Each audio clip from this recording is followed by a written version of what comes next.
I want to welcome you today to a very, very special teaching. Millions are entering the hour of testing. We're going to explore that subject today on Manna-Fest. Thank you for joining me. And as I said on the previous program last week, we have an offer that is one of the greatest offers God has ever allowed me to put together content-wise.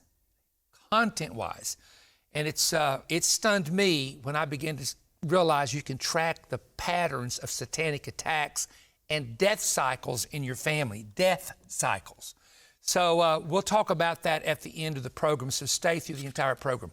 Now, the present situation that we're now in is incredible because so many Christians right now are struggling in areas that I have never seen them struggle in before.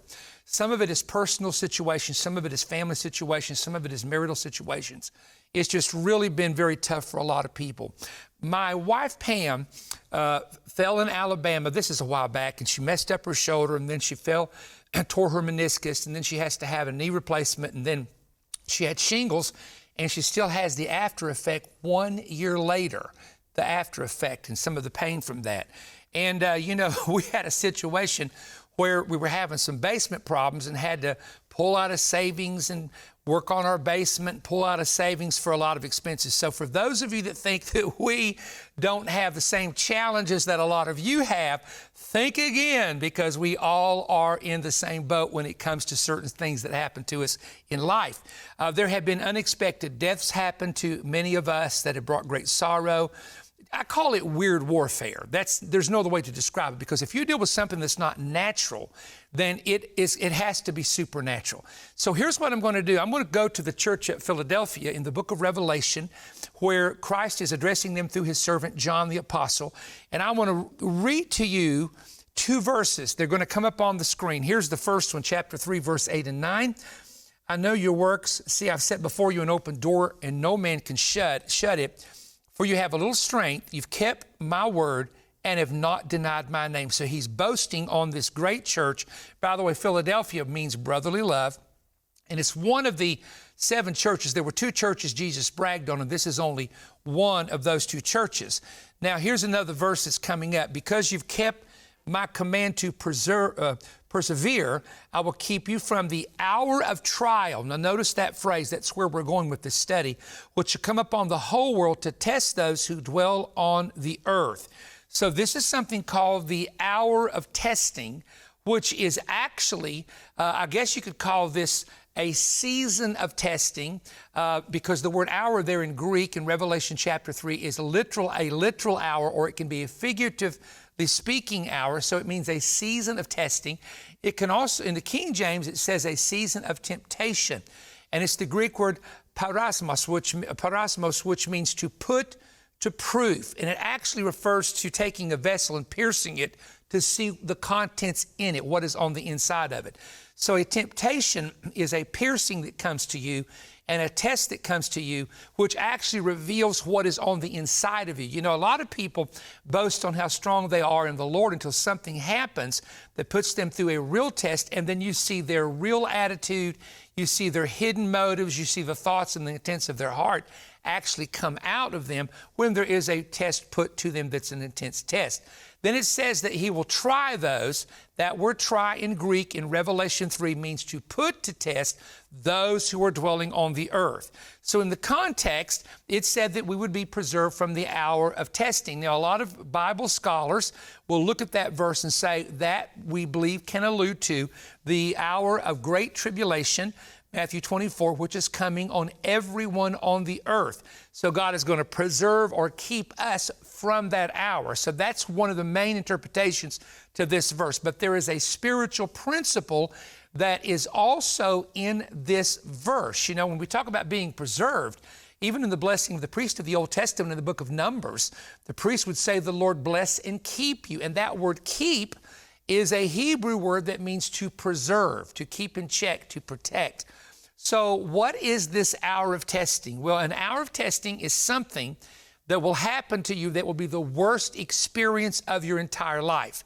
Now, the word hour is mentioned 89 times in the New Testament. So it is a word that's commonly used with different context or with different settings. But there's one example that I want to give you that deals with the ministry of Jesus. In the ministry of Jesus, in John 7, verse 30, they went to seize him. His enemies went to take him away from his ministry. They wanted to do him harm, and it says, I quote, his hour had not yet come. John 8, verse 20, the very next chapter, a group of men sought to take him. They were going to do him bodily harm and stop his ministry, but we read, quote, but his hour had not yet come. We go several chapters later to John chapter 13 and verse 1, and we read this. Jesus knew that his hour had come. Now, here's the point I want to make. When his hour for his crucifixion and his suffering to come, before it happened, a ship couldn't drown him, a storm couldn't drown him, they could not stone him, no one could kill him, no one could harm him, because he was under a supernatural divine protection from his Father during the time of his ministry. But when it came time for his hour to come, all four Gospels will tell you what happened. He is arrested, and then he goes through the scourging with the cat of nine tails. He's left alone in a dungeon. He then goes to the cross. Of course, he's publicly humiliated. They spit upon him. They mock him. He's publicly crucified.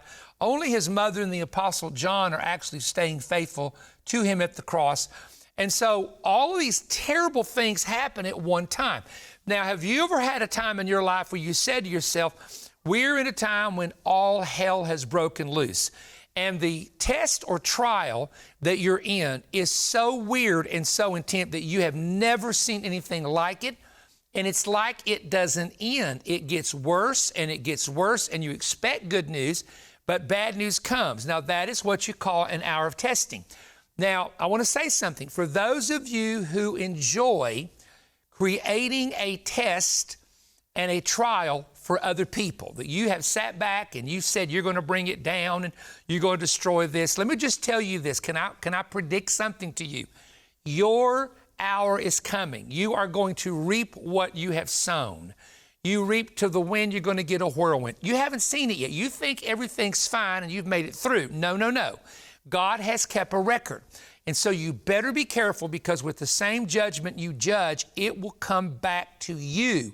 And sometimes it comes back to the person who did the offense or created it. Woe to him to whom the offenses come. Woe to the person that creates them, Jesus said. So you need to understand that when the hour comes, it's going to be tough. It's tough for anyone that goes through those hours of and let me say this. Job is an example. Good people will go through an hour of testing. Now, if you look at Satan's purpose in the life of Jesus, what was he trying to do? He was trying to end his life and end his ministry. God's purpose, however, was to bring about redemption and eternal life. So we look at Christ and we see that example. Protected when there was no hour of testing from all kinds of trials. Then the hour of testing comes and everything that can go wrong goes wrong. It is as though nothing is going right, but yet it is the plan of God, to bring about redemption, because the Bible said if the princes of the world would have known that they would have been defeated through the cross, they would have never have crucified the Lord of glory. Now, when you look at the purposes of an hour of testing for you as an individual, we know that when we look at the Apostle Peter, the Lord said to him, or Christ said to him, Satan has desired you that he may sift you as wheat, but I've prayed that your faith fail not. So God's will is, Satan's will is to test your faith to cause you to give up. Satan's will is that you will trust him and endure it and come out on the other side. Now, I want to say something else. It's very important for you to understand this. I have learned the difference between how Satan acts during an hour of testing and what God is doing during an hour of testing. And I want to share these with you. This is important. First of all, if you look at Satan, Satan does everything in public. I want to say it again. Satan will use people and do everything in public. He'll get journalists, media people, YouTube people that don't even know who they're talking about or what they're saying, just to build their little audience up and be a social influencer. No, you're a social failure if you're a gossip and a backbiter and a slant. You are not an influencer. You're a failure, and you're going to be in severe trouble one day at the bema or the great white throne judgment for what you're doing, in hope that you can destroy the body of Christ. I'll just say that up front to some of you. But watch this. Satan always works in public, but I want you to remember what I'm about to say to you. God works in private. Oh boy, I wish I had time to explain that to you in detail. Satan always works in public. He wants to be heard. He wants to be seen. He wants maximum damage. But all the time Satan is working, you're saying to yourself, God, where are you? Will you listen to me? If you'll put your trust in him, he works in private. I can't tell you the number of times, and I won't go into detail, that someone walked in my office and said, look at that right there. And I say, wow, God just stopped that, didn't he? They say, look at that right there. Wow, God just did that. That's amazing. We didn't know God was going to do that, but he did it because he works in private. And then that way you know he did it, not you, and he gets the glory for it. You know, when Job was going through everything he went through, it was very public. Everybody knew that he lost his kids. They knew he lost his livestock. They knew he lost his health. And here's what Job says in Job 23, 8 through 10. Look, I go forward, but he is not there. Speaking of God, and backward, but I cannot perceive him. When he works on the left, and I cannot behold him. When he turns to the right hand, I cannot see him. But he knows the way that I take, and when he has tested me, I shall come forth as pure gold. Now, the left hand of God is always the side of trouble and darkness. The right hand is the side of favor and blessing. And Job was saying, I've looked to find favor and can't get it. I'm living on the left hand of God because trials are breaking out. But I do know this, when this trial is over, I am going to be a better person. I'm going to come out like pure gold. I'm going to come out with a better prayer life. I'm going to come out trusting God in a greater way. Now, here's something some of you need to hear that I have learned by experience. I want to teach you a few things. At times, God will move in a way that you don't understand, that doesn't make sense, and it looks like that you're being opposed, but God is behind the scenes literally moving you to rescue you from a wrong decision or a wrong future. Now, in 1981 and 82, I was having some really big revivals. I was a teenage preacher. I got married in April the 2nd of 1982. But at the time I was single and I was looking for a headquarters. My mom and dad had left Salem, Virginia. They were living in Florida, and I didn't want to move to Florida. So I went to this area of Virginia, which I knew many people. In fact, I had hundreds, literally, of people that had been won to my ministry in this area. And I had some friends. I picked a board. I picked a ministry name, and I had them get all my books here and count them and move them up to this place in Virginia. Well, Virginia is a commonwealth, and it's not at all like Tennessee. Now, I love Virginia, don't get me wrong, but Tennessee is a much easier place to work with a nonprofit organization, in my opinion, especially in the Northern Virginia area. And so it was the wrong place. Well, the Lord allowed circumstances to come that I thought this is just the enemy, but in the retrospect, God was keeping me from moving to an area that would not have been the right area. Guess where the right area was? Cleveland, Tennessee. I didn't know Cleveland had a long prophetic word from 1959 on it about the end-time revival till years later after I moved here. So I look back, here 40-some years later. If we look at when I was married, it would be 44 years later from marriage. And we now have buildings. We have the Omega International, the Voice of Evangelism has 4 buildings. We have 120 acres of ministry property. We are centralized. When people come to conferences, we are centralized about 7 hours from most of the major cities between the Midwest and the East Coast, Northeast, most of them, not all, of course. And so here's what I'm trying to say to you. What looked like trouble was actually God bringing a rescue. Let me say something else. Sometimes, if the Lord does not want someone or a group of people in your life, He will create a situation where there is contention that arises that separates you from those people. Now, one of the lessons that I would share with you is never try to put in your life whom God took out of your life, ever. Now, pray for people, love people, forgive people, but never let them back in when God says, you know what? They need to be on their own. They need to do their own vision. They need to do their own thing. And that thing is not with you. So sometimes you will, and I don't know who I'm talking to here, but sometimes you will despise trouble when what you need to do is put everything on pause, put your mind in neutral. Don't go in reverse and back up. Don't go forward too quick with your own things. Put everything on pause. And look, this is where patience is required. Patience is God's pause. Woo! Somebody tweeted and said, Paris don't say it. That patience is God's pause. And it really is. So when you operate in patience, you're operating on a pause moment to say, let me see how God is going to work this out. Now, Psalms chapter 3, 1 through 2, I want to show you this. Lord, how they have increased to trouble me. Many are they that have risen up against me. Many are they who say of me, there is no help for him in God. Now imagine this. There are people who love David. They said they love David. They've turned on David. And they're now saying, there's no help for him in God. They're saying God has turned against him. God hates him. God doesn't want nothing to do with him. Was that true? No, that wasn't true. Did he sin? Yes. Did he sin horribly? Yes. Did he do wrong? Yes. So now the people around him who are the godly people, there's no help for him in God. We believe in justice. Justice has been served. God is a God. You know, you see, you're making fun. I'm making fun of those people who mock David. It's who I'm making fun of because they've got skeletons in their own closet. So here's what David said to answer them. Listen, I cried to the Lord with my voice. He heard me from his holy hill. I will not be afraid of 10,000s of people who set themselves against me. Whoa! So what did David do? They're saying there's no help for him in God. He said, I cried to the Lord and God heard me. Well, guess what? There was help for him in God. And so you need to understand that you are not what people are saying. You are not what people are trying to make you. You are who you are in God. And if you know who you are in God, that's what matters, because that's the person that's going to stand before him face to face one day, okay? So let me just say this to you. In the book of Daniel, there's a very powerful last day verse, and I've got to read this to you. Some of those of understanding shall fall to refine them, to purify them, and make them white until the time of the end, because it is still for the appointed time. So what I'm trying to say to you is millions of you watching me right now are in an hour of testing.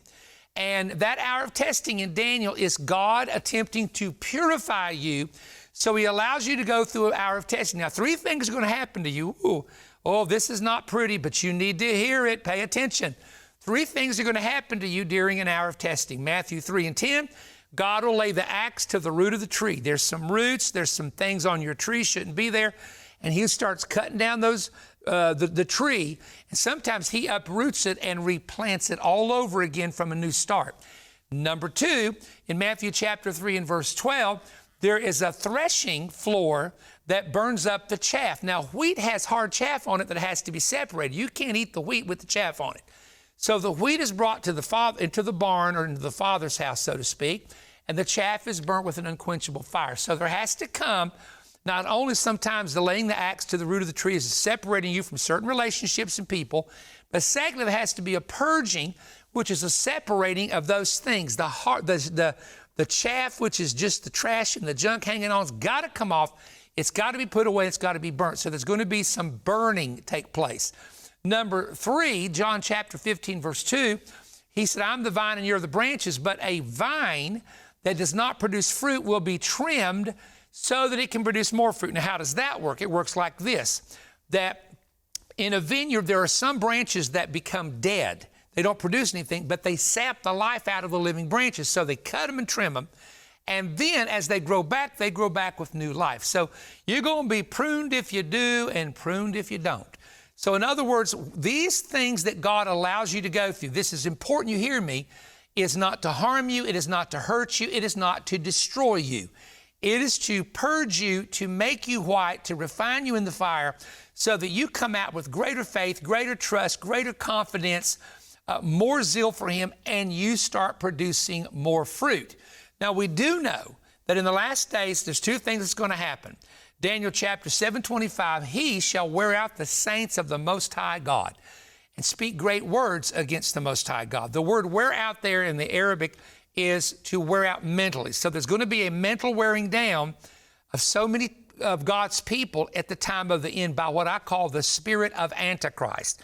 And then we find out Galatians 6 and 9, be not weary in well-doing, for you shall reap if you faint not. That's a verse the Lord gave me in my old Bibles. I have it written down as a teenager, because I would notice I would go to one town, have a great revival with many saved or filled with the Spirit. I'd go to another church and it was just dead.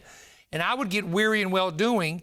And maybe I'd go to one or two churches and it was just, okay, here's a young preacher. We're coming out to hear him preach, but there wasn't results. I love to see God move with results. So the Lord would say to me, don't be weary in well-doing, for in due season you shall reap if you faint not.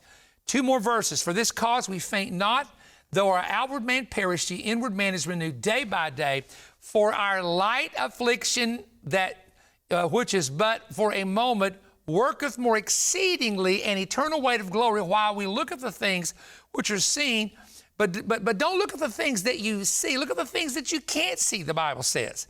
So in other words, what we're dealing with these trials is temporal, to bring us a greater weight of glory in the things of God. And we walk in the weight of glory by renewing our mind every day. Let me say something. Renewing of your mind is something that absolutely has to happen on a daily basis. It is not a one-time thing. And let me just say something. If you start dealing with people that are attacking you, I want you to remember one thing that my wife and I have said for many years. They are going to go to the judgment to answer how they treated you. So that's why we say we keep ourselves right with God, and that's the biggest thing. Keep yourself right, keep your heart right, and let God judge the others in His due time. Well, I hope this is encouraging you and giving you some instruction word. Keep watching, because you will want to see what I'm about to say, and I think you're going to want to get this. Most interesting thing I think I've ever had God give me.